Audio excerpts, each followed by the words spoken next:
कोई भी आपदा नहीं है भारी यदि हम कर ले पूर्व तैयारी। आदर्श विद्यालय के आदर्श बच्चों, जैसा कि आप सबको पता है, विषय है भूकंप। भूकंप के संदर्भ में जानकारी। आप लोग आए दिन देखते हैं समाचार में कि पूरे दुनिया में कहीं न कहीं भूकंप आते रहता है। हमारे बिहार में भी भूकंप बहुत आता है और हमारा जिला जोन 4 में पड़ता है। हमारे जिला में भी, किशनगंज जिले में भी भूकंप अक्सर आते रहता है। तो भूकंप क्या है? भूकंप 2 शब्दों से बना है, भू और कंप। भू का मतलब होता है भूमि और कंप का मतलब कांपना या हिलना। भूमि का कांपना या हिलना ही भूकंप कहलाता है। जब पृथ्वी के अंदर एवं बाहर होने वाली विभिन्न घटनाओं के कारण पृथ्वी की सतह पर कंपन उत्पन्न हो जाता है, उस स्थिति को भूकंप कहते हैं। भूमि की सतह पर जितना अधिक कंपन होगा, भूकंप उतना ही विध्वंसकारी और विनाशकारी होता है। भूकंप में सबसे अधिक लोगों की मौत संरचनात्मक मकानों के ध्वस्त होने से होती है। इसी प्रकार मकानों में अव्यवस्थित रूप से रखे भारी सामानों के गिरने से भी लोग घायल हो जाते हैं। भूकंप अक्सर भूस्खलन पैदा करता है, जिसके कारण सुरक्षा बांध टूट सकते हैं और आकस्मिक बाढ़ भी आ सकती है। भूकंप के दौरान होने वाले बहुत सारी जान माल की क्षति, जैसे घरों के दरवाजों, खिड़की, अलमारी जैसे गैर संरचनात्मक सामानों के कारण होती है। जबकि ऐसी क्षति से बहुत हद तक बचा जा सकता है। अगर हम पूर्व तैयारी कर लें तो भूकंप की क्षति को हम कम कर सकते हैं। तो हमें समझना है कि क्या करें क्या नहीं करें। अगर भूकंप आ जाए तो क्या करें। तो भूकंप आने से पहले हम क्या पहले से तैयारी रखें, क्या तैयारी करेंगे। तो भूकंप आने से पहले यदि हम विद्यालय भवन निर्माण के दौरान स्थानीय भवन मानक का पालन करेंगे। मतलब क्या है, जब हम भवन बनाते हैं तो जो उसका मानक होता है मकान बनाने का, भूकंप रोधी जिसको बोलते हैं, उसका ख्याल रखेंगे।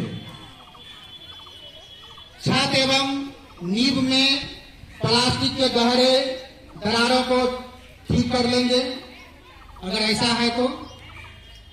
बाहर की तरफ खुलने वाला दरवाजा लगाएंगे। यदि हम मकान जब बनाते हैं तो बाहर की ओर खुलने वाला दरवाजा भी बनाएंगे। दीवार, छत एवं गैर संरचनात्मक सामग्रियों के गिरने वाले खतरों से सचेत रहेंगे। तो ये तो हुआ भूकंप से पहले हम क्या करेंगे। अब भूकंप के दौरान अचानक भूकंप आ गया तो हम क्या करेंगे, क्या करेंगे।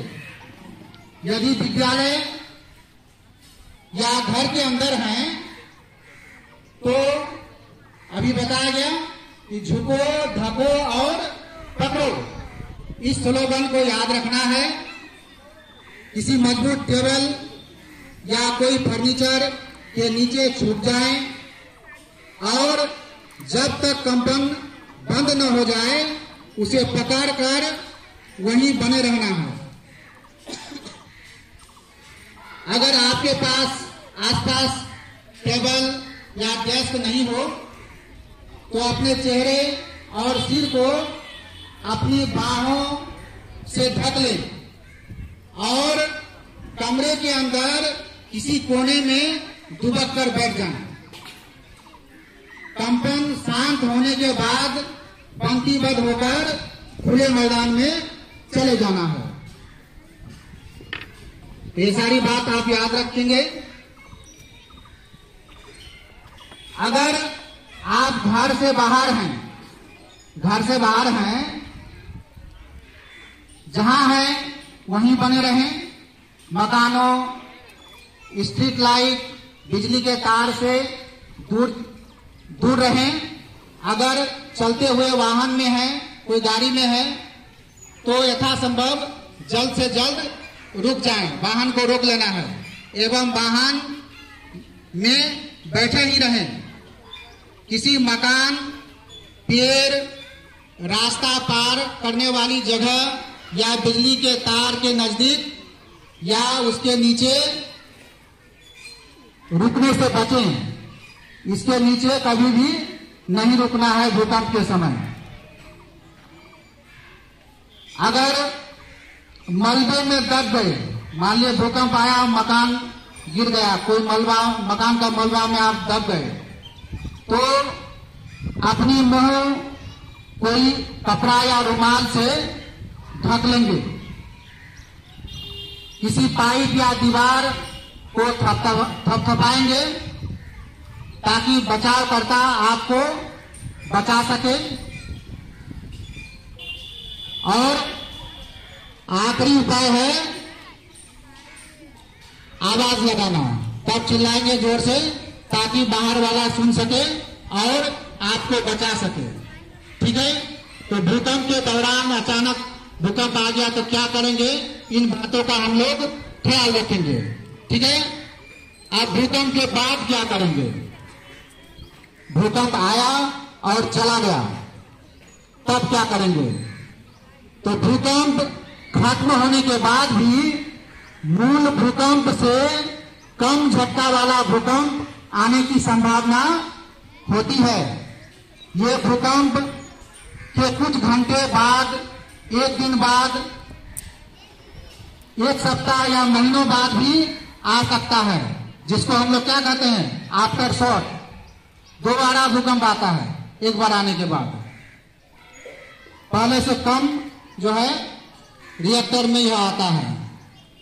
तो इसलिए सभी को सावधान रहना है और क्षतिग्रस्त इलाकों से दूर रहना है। दरार वाले कमजोर मकानों से भी दूर रहना है। तो ये सारी बातों का हम लोग ध्यान रखेंगे